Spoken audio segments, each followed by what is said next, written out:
Halo teman-teman, kali ini saya akan membuat video presentasi mengenai konsep dasar akuntansi keuangan. Video presentasi kali ini saya buat untuk memenuhi tugas dari tugas akuntansi keuangan Prodi Manajemen Keuangan. Langsung saja kita masuk ke video presentasi. Teman-teman, pada video presentasi pada kali ini saya akan membahas mengenai konsep dasar akuntansi keuangan.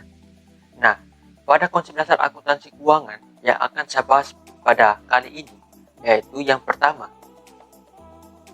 yaitu pengertian dan jenis-jenis akuntansi.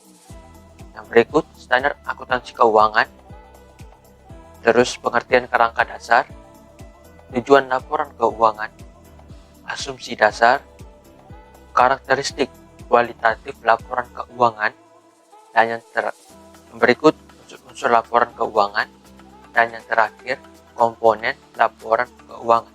Langsung saja kita masuk ke submateri yang pertama mengenai pengertian dan jenis-jenis akuntansi.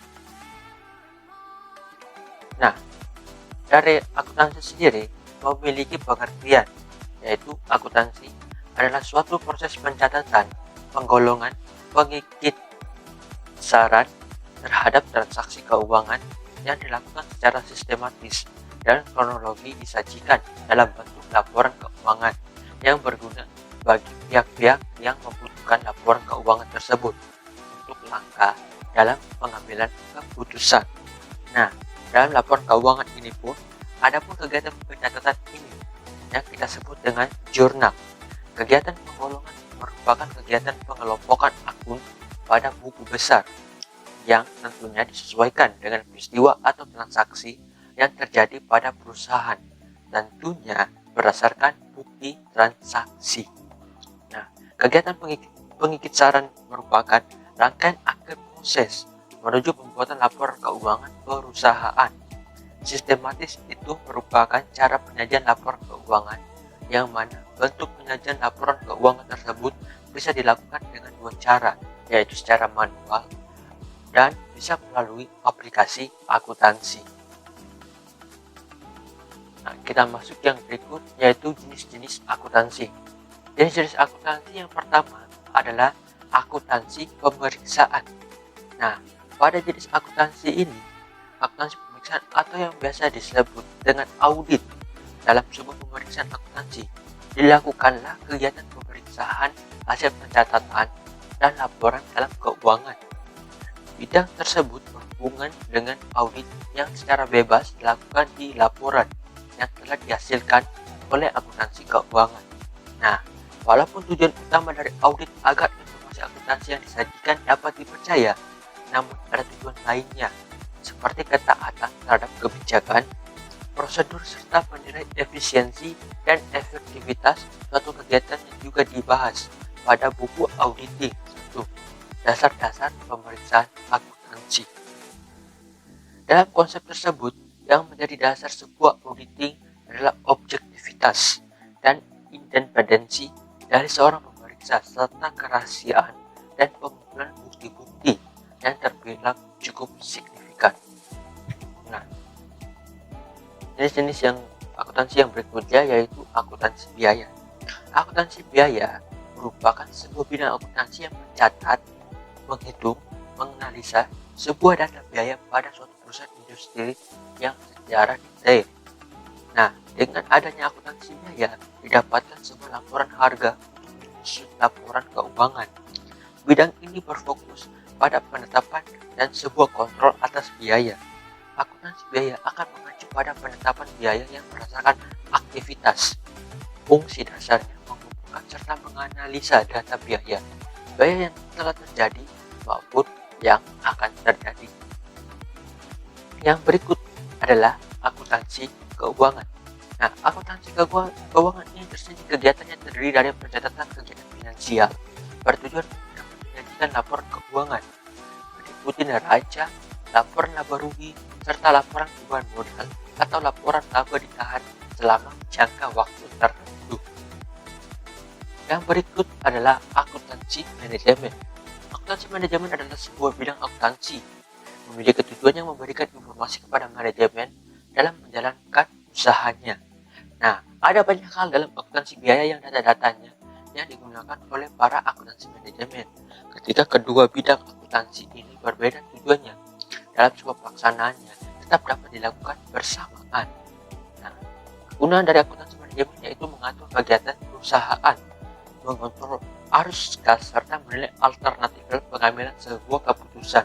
Pengendalian perusahaan melalui aktivitas yang dijalankan merupakan sebuah kebiasaan baru dalam akuntansi manajemen. Kita masuk ke jenis akuntansi yang berikutnya, yaitu akuntansi perpajakan. Akuntansi perpajakan merupakan akuntansi yang kegiatannya berhubungan dengan arah penentuan objek pajak yang menjadi beban perusahaan, serta perhitungannya mengacu kepentingan penyusunan laporan pajak. Dalam kegiatan akuntansi perpajakan berfungsi untuk membantu manajemen untuk menentukan pilihan-pilihan data yang akan terjadi berhubungan dengan pertimbangan perpajakan. Maka akuntansi yang bekerja di bidang ini harus mengetahui jelas tentang undang-undang perpajakan yang berlaku. Yang berikutnya, akuntansi syariah. Akuntansi syariah ini merupakan akuntansi yang berlandaskan pada nilai-nilai atau syariat-syariat Islam. Yang berikut, sistem akuntansi. Nah, jenis akuntansi selanjutnya ini adalah sistem akuntansi ya. Sistem akuntansi sendiri adalah sebidang akuntansi yang menjalankan kegiatan dengan mengatur cara pencatatan akuntansi agar efektif dan efisien. Dimulai dari mengatur dokumen hingga menyusun prosedur pencatatannya. Kita masuk yang berikutnya, yaitu akuntansi pendidikan.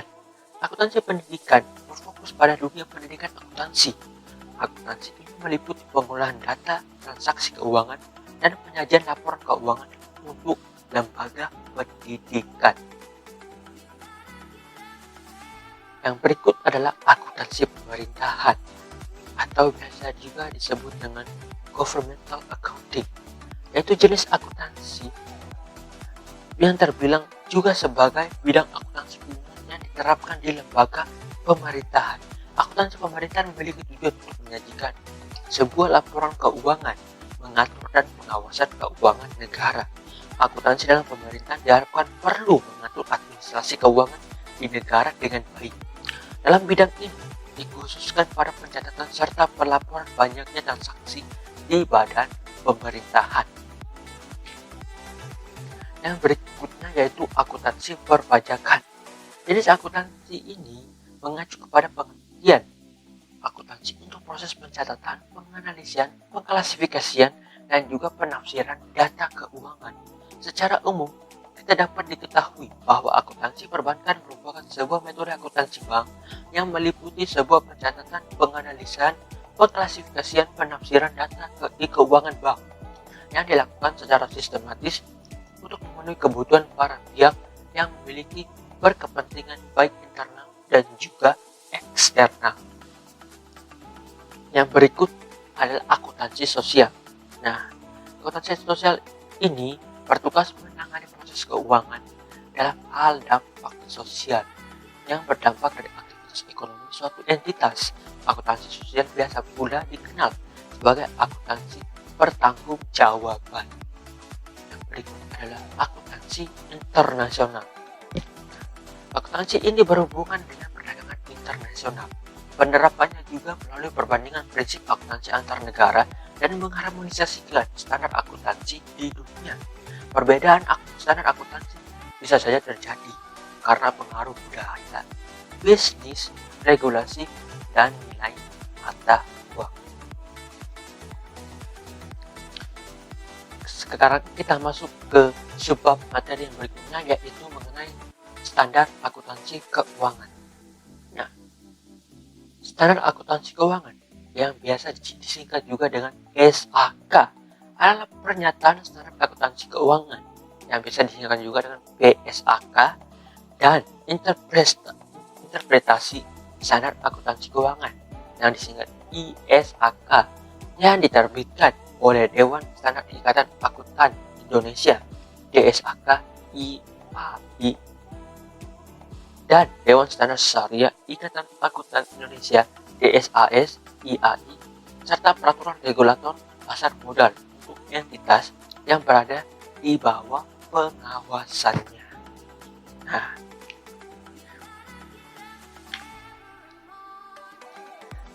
Nah, pada standar akuntansi keuangan, terkhususnya di Indonesia ya teman-teman, itu kita dapat melihat ada 5 pilar standar akuntansi Indonesia. Yang pertama yaitu PSAK. PSAK itu singkatan dari Pernyataan Standar Akuntansi Keuangan. Yang berikut SAK ETP, yaitu kepanjangan dari Standar Akuntansi Keuangan Entitas Tanpa Akuntabilitas Publik Signifikan. Nah, terus yang kedua yaitu SAK EMKM, yaitu Standar Akuntansi Keuangan Standar Akuntansi Entitas Mikro Kecil Menengah. Nah, yang berikut ada SAK Syariah, itu Standar Akuntansi Keuangan Syariah. Yang berikut ada SAP, itu Standar Akuntansi Pemerintahan. Nah, pada Standar Akuntansi Pemerintahan ini diatur berdasarkan peraturan pemerintah nomor 71 tahun 2010. Nah, efektif 1 Januari 2015 yang berlaku di Indonesia secara garis besar akan dikonvergen dengan International Financial Reporting Standards atau IFRS yang berlaku efektif 1 Januari 2014. DSAK IAI telah berhasil meminimalkan perbedaan antara kedua standar dari 3 tahun di 1 Januari 2012 menjadi 1 tahun di 1 Januari 2015. Ini merupakan suatu bentuk komitmen Indonesia lalu DSAK IAI dalam memainkan peran selaku satu-satunya anggota G20 di kawasan Asia Tenggara. Selain SAK yang berbasis IFRS, DSAK IAI telah menerbitkan PSAK dan ISAK yang merupakan produk non-IFRS antara lain seperti PSAK 28 dan PSAK 38, ISAK 31, ISAK 32, ISAK 35, dan ISAK 36. Nah, kita masuk ke submateri yang berikutnya yaitu pengertian kerangka dasar. Nah, kerangka dasar atau kerangka konseptual pelaporan keuangan KKPK merupakan pengaturan yang merumuskan konsep yang berdasarkan penyusunan dan penyajian laporan keuangan pengguna eksternal. Kerangka konseptual bukan merupakan PSAK sehingga tidak mendefinisikan standar untuk pengukuran atau isu pengungkapan tertentu. Kerangka konseptual ini tidak mengungguli PSAK ya teman-teman, tidak mengungguli ya tertentu pada bagian tertentu. Kita dapat perbedaan antara PSAK dan KKPK, maka persyaratan yang ada di dalam PSAK mengungguli persyaratan yang ada di dalam kerangka konseptual. Kita masuk. Nah, di sini tujuan kerangka dasar ini adalah untuk digunakan sebagai acuan bagi yang pertama, yaitu Komite Penyusun Standar Akuntansi Keuangan dalam pelaksanaan tugasnya. Yang berikut penyusunan laporan keuangan untuk menanggulangi masalah akuntansi yang belum diatur dalam standar akuntansi keuangan. Yang berikut auditor dalam memberikan pendapat mengenai apakah laporan keuangan disusun sesuai dengan prinsip akuntansi yang berlaku umum. Yang berikut para pemakai laporan keuangan dalam menafsirkan informasi yang disajikan dalam laporan keuangan. Nah, pada kerangka dasar ini membahas tentang yang pertama, itu tujuan laporan keuangan. Terus yang kedua, karakteristik kualitatif yang menentukan manfaat informasi dalam laporan keuangan. Terus yang berikut, definisi pengakuan dan pengukuran unsur-unsur yang membentuk laporan keuangan. Dan yang terakhir, konsep modal serta pemeliharaan modal. Kita masuk ke materi yang berikutnya yaitu mengenai tujuan laporan keuangan. Nah, sebelum kita masuk ke tujuan laporan keuangan, kita harus tahu pengertiannya. Nah, menurut PSAK Nomor 1 tentang penyajian laporan keuangan revisi 2009 menyatakan tujuan laporan keuangan adalah memberikan informasi mengenai posisi keuangan, kinerja keuangan, dan arus kas entitas yang bermanfaat bagi sebagian besar kalangan pengguna laporan dalam pembuatan keputusan ekonomi. Tujuan laporan yaitu untuk menyediakan informasi yang berkaitan dengan posisi keuangan, prestasi atau hasil perusahaan, serta perubahan posisi keuangan suatu perusahaan yang bermanfaat bagi pemakai dalam pengambilan keputusan ekonomi.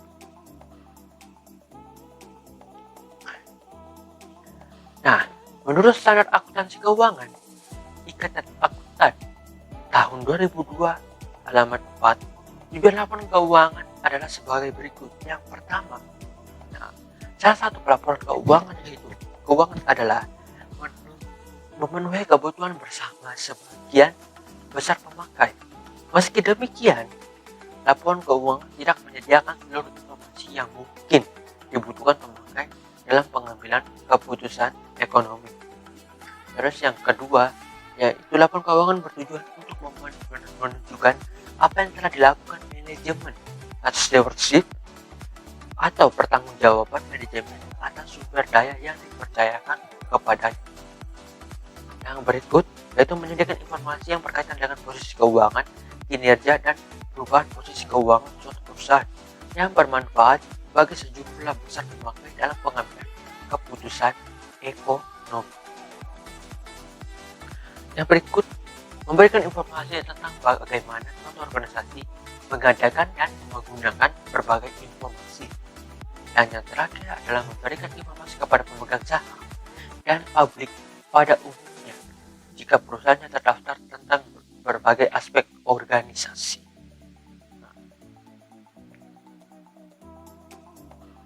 Sekarang kita masuk ke yang berikutnya, materi yang berikutnya mengenai asumsi dasar. Menurut Rudianto tahun 2013 halaman 20, terdapat beberapa hal yang menjadi asumsi dasar dan melandasi struktur akuntansi.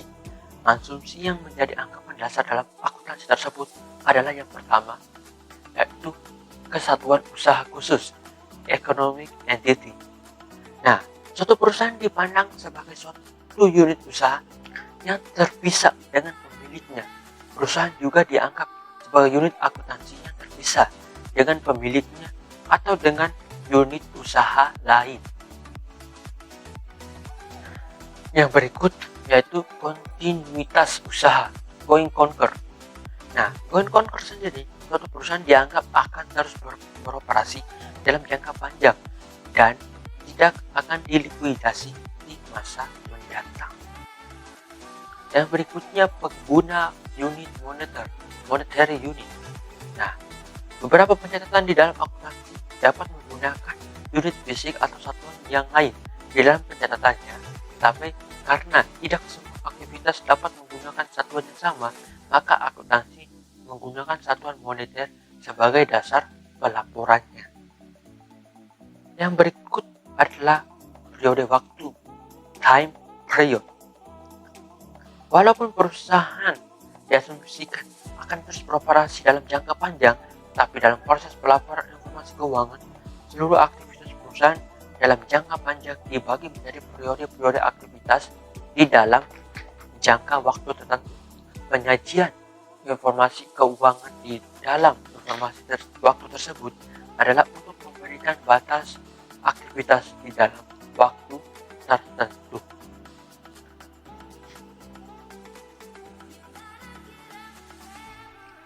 Nah, kita masuk ke submateri yang berikutnya, yaitu karakteristik kualitatif laporan keuangan.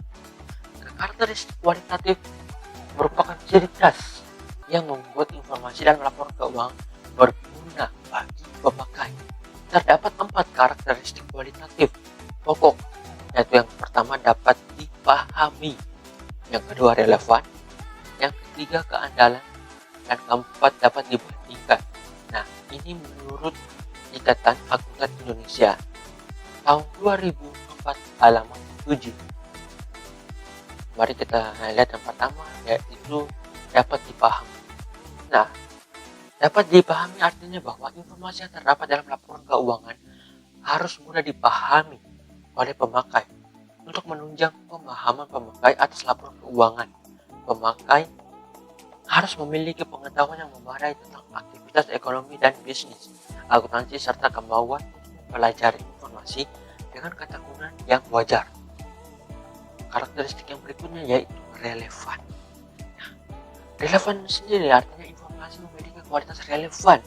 Kalau dapat mempengaruhi keputusan ekonomi, pemakai dapat membantu mereka mengevaluasi peristiwa masa lalu, masa kini atau masa depan, menegaskan atau mengoreksi hasil evaluasi mereka di masa lalu. Yang berikutnya yaitu keandalan. Kanal informasi memiliki kualitas andal jika bebas dari pengertian yang menyesatkan, kesalahan material, dan dapat diandalkan pemakaiannya sebagai penyajian tulus atau jujur dari yang seharusnya disajikan atau yang secara wajar diharapkan dapat disajikan. Karakteristik yang terakhir yaitu dapat dibandingkan. Agar lebih bermanfaat, laporan keuangan perusahaan memiliki sifat dapat diperbandingkan. Perbandingan dapat dilakukan antara periode untuk mengetahui kecenderungan, posisi, dan kinerja keuangan perusahaan. Perbandingan dapat dilakukan pula antar perusahaan sejenis untuk mengevaluasi posisi keuangan, kinerja, serta perubahan posisi keuangan secara relatif. Nah, kita masuk ke unsur-unsur laporan keuangan. Nah, menurut kerangka dasar penyusunan dan penyajian laporan keuangan Ikatan Akuntan Indonesia tahun 2004 halaman 12 sampai 20 ditetapkan bahwa unsur yang berkaitan secara langsung dengan pengukuran posisi keuangan adalah aset, kewajiban, dan ekuitas. Unsur yang berkaitan dengan pengukuran kinerja dalam laporan laba rugi adalah penghasilan dan beban. Nah, mari kita lihat yang pertama, yaitu aset. Aset adalah sumber daya yang dikuasai oleh perusahaan sebagai akibat dari peristiwa masa lalu dan dari mana manfaat ekonomi di masa depan diharapkan akan diperoleh perusahaan. Aset digolongkan menjadi aset lancar, aset tetap, dan aset lain-lain. Nah, yang berikut yaitu kewajiban. Nah, kewajiban merupakan utang perusahaan masa kini yang timbul akibat dari peristiwa masa lalu. Penyelesaiannya diharapkan mengakibatkan arus keluar dari sumber daya perusahaan yang mengandung manfaat ekonomi. Kewajiban digolongkan menjadi kewajiban jangka pendek, kewajiban jangka panjang, dan kewajiban lain-lain. Yang berikutnya ekuitas. Ekuitas itu adalah hak residual atas aset perusahaan setelah dikurangi semua kewajiban.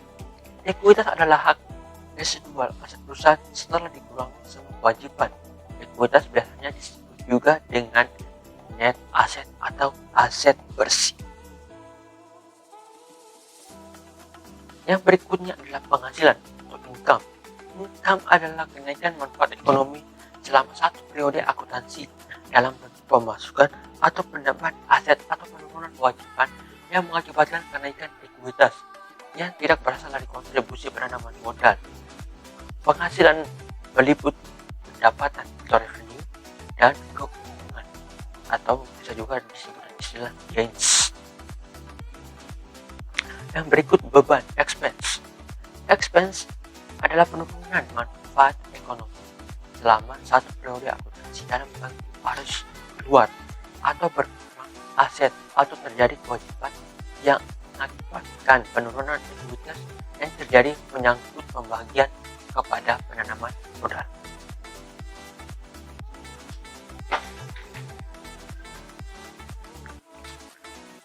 Oke teman-teman, kita masuk ke submateri yang terakhir, yaitu mengenai komponen laporan keuangan. Nah, menurut standar akuntansi keuangan yang berlaku di Indonesia, laporan keuangan lengkap terdiri dari 5 jenis laporan, yaitu yang pertama, mari kita lihat, laporan laba rugi. Laporan laba rugi atau income statement atau profit and loss statement merupakan laporan keuangan yang berfungsi untuk menilai kinerja keuangan, apakah perusahaan mengalami keuntungan atau kerugian pada suatu perusahaan atau pada satu periode akuntansi. Selain untuk mengetahui keuntungan atau kerugian, laporan laba rugi juga dibuat untuk memberikan informasi tentang pajak perusahaan, bahan evaluasi manajemen, dan membantu dalam pengambilan keputusan. Kemudian laporan keuangan yang berikut yaitu laporan perubahan modal. Laporan perubahan modal adalah laporan yang menggambarkan perubahan, baik berupa peningkatan atau penurunan aktiva bersih selama satu periode. Pada saat awal pendirian perusahaan, sebagai pemilik perusahaan pasti menyetorkan modalnya. Nah, selama beroperasi tentu saja modal awal akan berubah sesuai dengan kinerjanya. Misalnya jika pada periode berjalan perusahaan mengalami kerugian, maka modal akan berkurang. Sebaliknya jika perusahaan mengalami keuntungan, maka modal akan bertambah. Yang berikut laporan neraca atau posisi keuangan, laporan posisi keuangan. Nah, seperti namanya, laporan posisi keuangan neraca atau balance sheet merupakan laporan keuangan yang menunjukkan posisi dan informasi keuangan sebuah perusahaan. Dalam laporan neraca, kamu akan melihat informasi tentang aset, kewajiban, dan modal perusahaan secara lengkap dan rinci.